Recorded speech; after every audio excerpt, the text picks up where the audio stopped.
আসসালামু আলাইকুম। আমি আব্দুর রহমান জয়। আমার আজকের আলোচনার বিষয়বস্তু হচ্ছে মাইক্রোসফট অফিস। আসলে মাইক্রোসফট অফিস হচ্ছে এমন একটা অ্যাপ্লিকেশন যেটা আমি যেটাকে সংক্ষেপে বলি পিপি টু পিপি। একজন পিয়ন থেকে প্রেসিডেন্ট পর্যন্ত সবারই এটা কাজে লাগে। কারণ আজকের দিনে আমাদের সবাইকেই ডকুমেন্টেশন করতে হয়, পার্সোনাল লেভেলে হোক আর অফিসিয়াল লেভেলে হোক, সব লেভেলে আমরা এই ডকুমেন্টেশন নিয়ে কাজ করি। তো ডকুমেন্টেশন বিভিন্ন বিষয় হতে পারে, সেটা পার্সোনাল টাস্ক হতে পারে, অফিসিয়াল টাস্ক হতে পারে, সেটা কোনো ফিনান্সিয়াল সামারি হতে পারে, সেটা একটা লেআউটস হতে পারে, সেটা একটা প্রেজেন্টেশনস হতে পারে, সেটা একটা ডাটাবেস সিস্টেমস হতে পারে। তো এই সমস্ত কিছু নিয়েই আসলে মাইক্রোসফট অফিস মূলত কমনলি কিছু টুলস ইউজ হয় এখানে, যেমন ধরুন MS word, excel, PowerPoint, access. এই চারটা আইটেমই কমনলি আমাদের দেশের সব জায়গায় আমরা ইউজ করতে পারি। এটা ছাত্র, শিক্ষক, অফিস কর্মকর্তা থেকে শুরু করে সবারই এটা বিভিন্ন সময় আমরা কাজে লাগিয়ে থাকি। তো এটার আমি ধাপে ধাপে এটার একটা টিউটোরিয়াল সিরিজ তৈরি করছি। আশা করি আপনারা মনোযোগ সহকারে এবং এর প্রতিটি সিরিজ দেখবেন, এতে কিছুটা হলে আপনারা উপকৃত হবেন। তো আমি আজকে শুরু করব প্রথম আমার সেটা হচ্ছে এমএস ওয়ার্ড। এটা আসলে মূলত একটা ডকুমেন্টেশন সফটওয়্যার। এই সফটওয়্যারের সাহায্যে আমরা যে কোনো সিভি রাইটিং থেকে শুরু করে আর্টিকেল রাইটিং, সব রকম ধরনের অফিসিয়াল কাজের জন্য যেসব ড্রাফটিংস আমাদের করতে হচ্ছে, ডকুমেন্টেশন করতে হচ্ছে, সবই আমরা এই মাইক্রোসফট ওয়ার্ডের মাধ্যমে আমরা করতে পারি। তো ঠিক আছে, দেখি আমরা এটা কিভাবে কাজ করে এবং এর ধাপে ধাপে এক একটা আলাদা আলাদা ভিডিও সিরিজের মাধ্যমে আমি এটা প্রেজেন্টেশন করার চেষ্টা করছি। আশা করি আপনাদের ভালো লাগবে। তো শুরুতে আমরা যখন এটাকে ওপেন করি, এটাকে আমরা মূলত এই মোডে দেখতে পাই, যেটাকে আমরা বলি বিহাইন্ড সিন বা ব্যাক এন্ড সিন। এই ব্যাক এন্ড সিনটা দেখতে এরকম। এর লেফট হ্যান্ড সাইডে থাকে কতগুলো menu items like home, new, open, info, save এবং সেভ এজ। এরপর আসছে print, share, export, close, accounts, feedback and options. আর মাঝখানে যে স্ক্রিনটা থাকে, এখানে আমাদের ডিফারেন্ট ডকুমেন্টেশনের বিভিন্ন রকম ট্যাম্পলেটস এখানে মজুদ থাকে। আর এর নিচে থাকে রিটার্নস আইটেমসগুলো বা রিসেন্টলি যে আইটেমসগুলো আমরা তৈরি করেছি সেই আইটেমসগুলো এখানে দেওয়া থাকে। প্রথমে এখানে আমাদের কাজ করতে গেলে আমাদের শুরু করতে হয় একটা ব্ল্যাঙ্কস ডকুমেন্ট দিয়ে।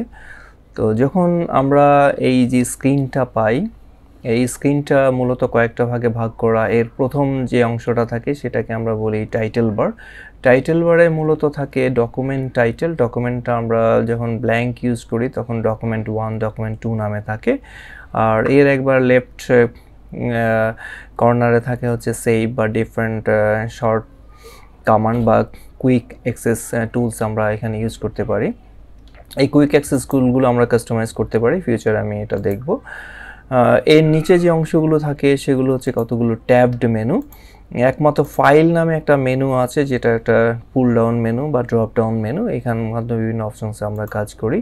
আর বাকি যেগুলো আছে like home, insert, design, layout, reference, mailing, review, views, help and other different tabs এখানে থাকে। এই ট্যাবগুলো আসলে অনেকগুলো কমান্ডের কম্বিনেশনস এবং গ্রুপের সমন্বয়ে গঠিত। এগুলো এইভাবে করা হয়েছে যাতে সহজে আমরা জিনিসগুলো দেখে মনে রাখতে পারি, আমাদের কোনো কিছু মেমোরাইজ করার প্রয়োজন হয় না। প্রথম যেটা আসি, এর পরে আসছে আমাদের ডিফারেন্ট ট্যাবের আন্ডারে বিভিন্ন গ্রুপ আকারে কমান্ডগুলো থাকে। তার নিচে হচ্ছে আমার ডকুমেন্টেশন এরিয়া।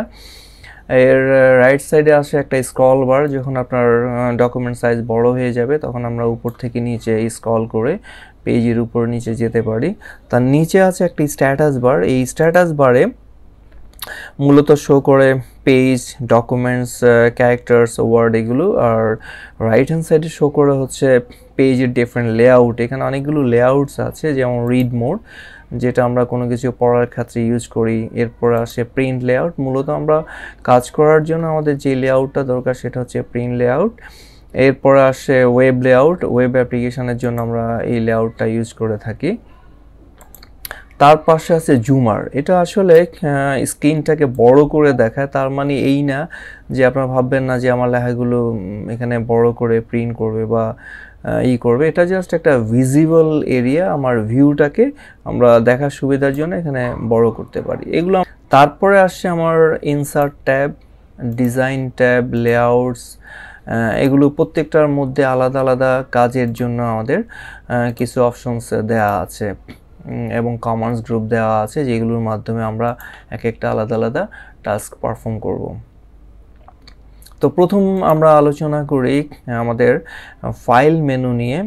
এখানে ফাইল মেনুতে যদি আমি যাই, এখান থেকে ব্যাক করার জন্য আমাকে আবার হোম ট্যাবে আমি যেতে পারি উপরে আপ অ্যারো দিয়ে। আবার এরপর আসি আমরা একটা নিউ ডকুমেন্ট খোলার জন্য, আমরা নিউতে প্রেস করব। যখন আমি নিউতে যাব, এখানে ডিফারেন্ট লেভেলের ডকুমেন্টেশনের জন্য আলাদা আলাদা বিল্ট ইন বা ইনস্টল কিছু টেমপ্লেটস আমাদের দিয়ে দেওয়া আছে। একটা হচ্ছে প্রথম উপরে যেটা আসছে ব্ল্যাক ডকুমেন্ট, একেবারেই খালি। এরপরে যেগুলো আছে সেগুলো ইন্টারনেট যদি আপনার অ্যানেবল করা থাকে তাহলে আপনি এই ধরনের ডকুমেন্টসগুলো তৈরি করতে পারবেন। এটা আসলে অনলাইন থেকে ডাউনলোড করতে আমি যখন এখানে ক্রিয়েট আইকন প্রেস করব, সাথে সাথে আমার এই ডকুমেন্টটা ওপেন হয়ে যাবে। এটা টোটালি একটা টেমপ্লেট। এই টেমপ্লেটগুলোর সাহায্যে আমরা খুব কম লিখে বা আমরা যদি জানি না যে কোনো অ্যাপ্লিকেশন কীভাবে লিখতে হয়, তার একটা লেআউটস আমরা পেয়ে যাই।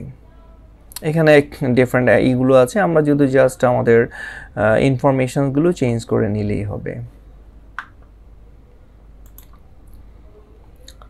তো এইভাবে আমরা অনেক রকম টেমপ্লেটস ইউজ করতে পারি। নিউর মাধ্যমে আমরা ডিফারেন্ট লেভেল এখানে ক্যাটাগরি ওয়াইজ সাজানো থাকে, তো সেগুলো থেকে আপনার যেই লেভেলের অ্যাপ্লিকেশন দরকার বা ডকুমেন্টেশন দরকার বা ওয়ার্কিং ফাইল দরকার, সেটা আপনি এখানে ইউজ করতে পারেন ইজিলি। তারপর আসি আমরা ওপেন। আমরা যদি আগে কোনো ক্রিয়েট করা ফাইল থাকে সেগুলো আমরা ওপেন করতে পারি। এর একটা আছে কারেন্ট ডকুমেন্ট, যেগুলো আমরা রিসেন্টলি তৈরি করেছি, এখান থেকে আমরা ওপেন করতে পারি। আর কিছু আছে ডিফারেন্ট ফোল্ডার লেভেল, আমার ওয়ার্কিং ফোল্ডার থেকে আমরা ওপেন করতে পারি, যেগুলো আমার রিসেন্টলি খোলা হয়েছিল। তারপর আসি আমরা দিস পিসি। এই পিসির মধ্যে ডিফারেন্ট ড্রাইভে আমরা এগুলো খুলতে পারি।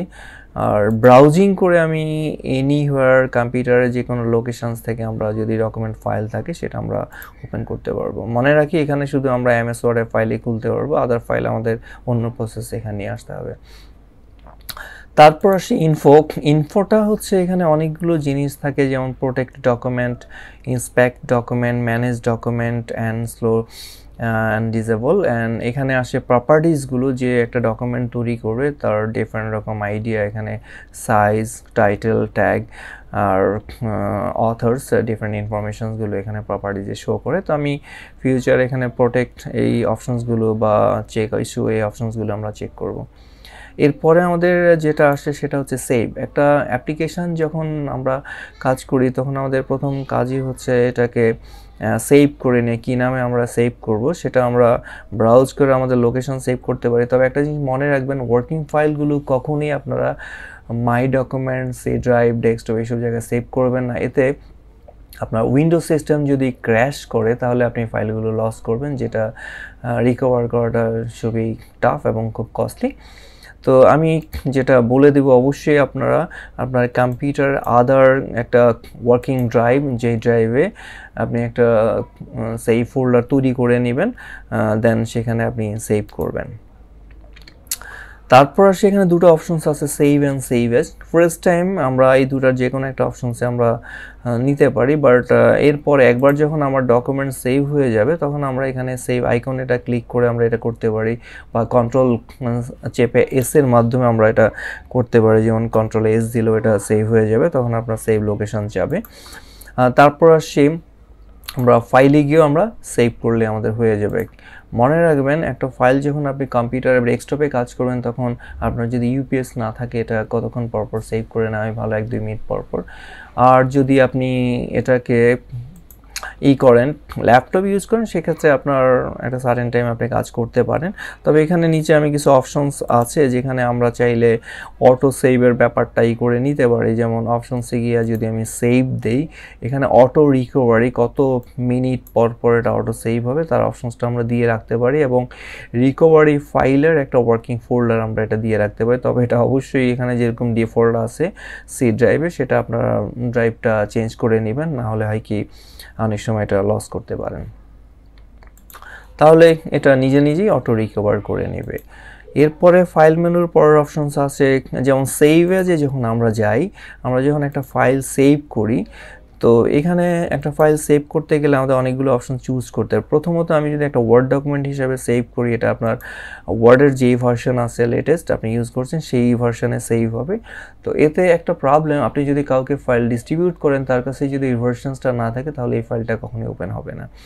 এই জন্য কখনো অন্য জায়গায় ফাইল ডিস্ট্রিবিউট করতে গেলে আমাদের এটা ডাউনগ্রেড করে সেভ নেওয়াই ভালো, যেমন 97 to 3000 করে নিলে বেটার। তাহলে হবে কি, লোয়ার গ্রেড থাকলে এটা মাইক্রোসফট ওয়ার্ডের যে কোনো আপগ্রেড ভার্সানে এটা খুলবে, বাট আপগ্রেড ভার্সানে সেভ করলে এর নিচের ভার্সানসগুলোতে এটা খুলবে না। তারপরে আপনি এখানে অফিস 10-এর মধ্যে অফিস 16 এখানে পিডিএফ ফরম্যাটে আমরা সেভ করতে পারবো, XPS format, web page format, TXT format, এরকম অনেক রকম ফরম্যাটস আছে। আমাদের প্রয়োজন অনুযায়ী আমরা ফাইলটা সেভ করে নেব। তারপরে আসছে এখানে আমরা প্রিন্ট করতে চাইলে প্রিন্ট, আমাদের যদি প্রিন্টার থাকে, আমাদের প্রিন্টার কানেকশান থাকে, এখানে অবশ্যই প্রিন্টার দেখাবে।